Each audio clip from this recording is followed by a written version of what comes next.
Hello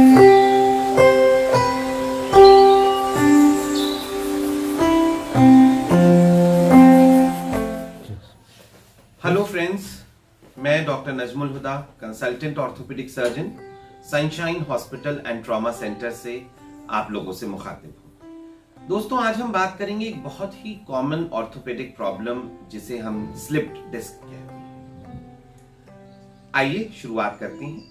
सबसे पहले हमें जानना है कि ये डिस्क होता क्या है।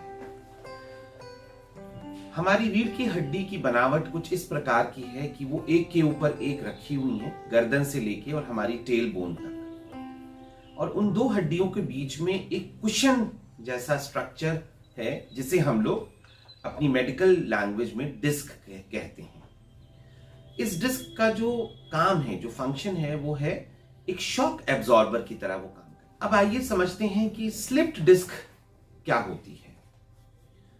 जैसा कि आप कुछ समझ पा रहे होंगे, स्लिप्ड डिस्क को हम लोग प्रोलैप्स्ड डिस्क भी कहते हैं, यानी कि डिस्क जब अपनी जिल्द से, अपने कुशन का जो कवर है, जब वो फट जाता है, किसी भी वजह से टियर हो जाता है, तो उसके अंदर की रुई बाहर निकल जाती है और वो हमारी नसों को दबाने लगती है, जिस कारणवश हमें दर्द होता है। तो बेसिकली अगर हम समझें, जब हमारे कुशन की रुई, कॉटन बाहर आने लगता है, उस प्रॉब्लम को हम लोग स्लिप्ड डिस्क कहते हैं।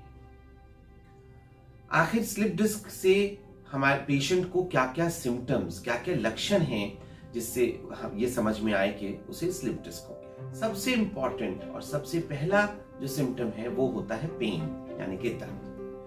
कमर से लेके दर्द ऐसा जो कि कमर से शुरू होता है और या तो बटक्स या टांगों में, पूरी टांगों में नीचे जाना शुरू करता है। ये डिपेंड करता है कि आपका स्लिप या आपका जो प्रोलैप्स है वो कितना सीवियर है। अगर वो मामूली प्रोलैप्स है तो केवल कमर में दर्द होगा, पर यदि वो ज्यादा है तो आपको नस इतनी ज्यादा दबने लगती है कि आपकी पूरी टांग में वो दर्द शुरू हो जाता है। दूसरा सिम्टम इसका है कि पेशेंट को आगे झुकने में परेशानी होती है।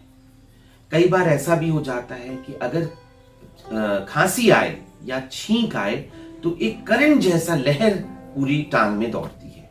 अगर ऐसा हो रहा है तो ये एक बहुत ही सीवियर प्रोलैप्स है और आपको तुरंत अपने डॉक्टर से सलाह लेनी चाहिए। दोस्तों, जब ये बीमारी और ज्यादा बढ़ जाती है और हम लोग इसे निग्लेक्ट करते हैं तो कई पेशेंट्स में ये हमारे यूरिन में भी, यूरिन करने में और बहाना करने में भी प्रॉब्लम हो जाती है। स्लिप्ड डिस्क का ट्रीटमेंट किस तरह से होता है?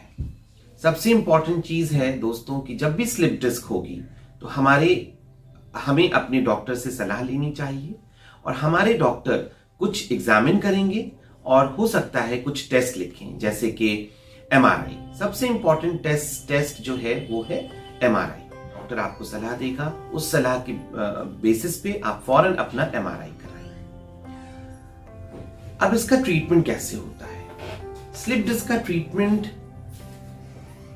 कंजर्वेटिव ट्रीटमेंट, यानी कि दवाइयों से, फिजियोथेरेपी से लेकर के और ऑपरेशन तक वेरी करता है। ये डिपेंड करता है कि हमारी स्लिप डिस्क की सीवियरिटी क्या है। अगर हमारी डिस्क का प्रोलैप्स या स्लिप बहुत ज्यादा है तो हमारा डॉक्टर हमें ऑपरेशन की सलाह देता है, और अगर वो अर्ली स्टेजेस में है तो हमारा डॉक्टर हमें दवाइयों के जरिए और फिजियोथेरेपी की मदद से हमें वो सलाह देगा। तो उस प्रकार से इसका ट्रीटमेंट पूरा होता है। इसमें हमें कुछ एहतियात, कुछ परहेज करने बहुत जरूरी होते हैं, जैसे कि हमें आगे झुकना नहीं है और हमें कोई वेट, भारी वजन उठा करके कोई काम नहीं करना है। तो अगर आप जिम कर रहे हैं या अगर आप घर में भी कोई ऐसा काम कर रहे हैं, इवन एक पानी से भरी हुई बाल्टी भी हमें नहीं उठानी चाहिए। अगर आपकी स्लिप डिस्क दवाइयों से ठीक नहीं हो रही है तो इसका मतलब ये है कि आपको हो सकता है ऑपरेशन की जरूरत पड़े। अब इसके बचाव कैसे किया जा सकता है? ये बहुत जरूरी बात है दोस्तों कि हम कुछ ऐसा करें कि हमारी स्लिप डिस्क हमें स्लिप डिस्क कभी ना हो। उसके लिए हम जब भी कुछ नीचे से वजन उठाएं तो हमें सेफ लिफ्टिंग टेक्निक का यूज करना चाहिए। उसमें हमें सबसे पहले अपने घुटने को मोड़ना चाहिए, अपनी कमर को नहीं झुकाना चाहिए। हम पहले सीधे नीचे बैठें घुटनों को मोड़ते हुए और फिर उस वजन को ऊपर उठाएं। अपने वेट को भी नियंत्रित करना बहुत जरूरी है। We have to maintain a healthy body wait.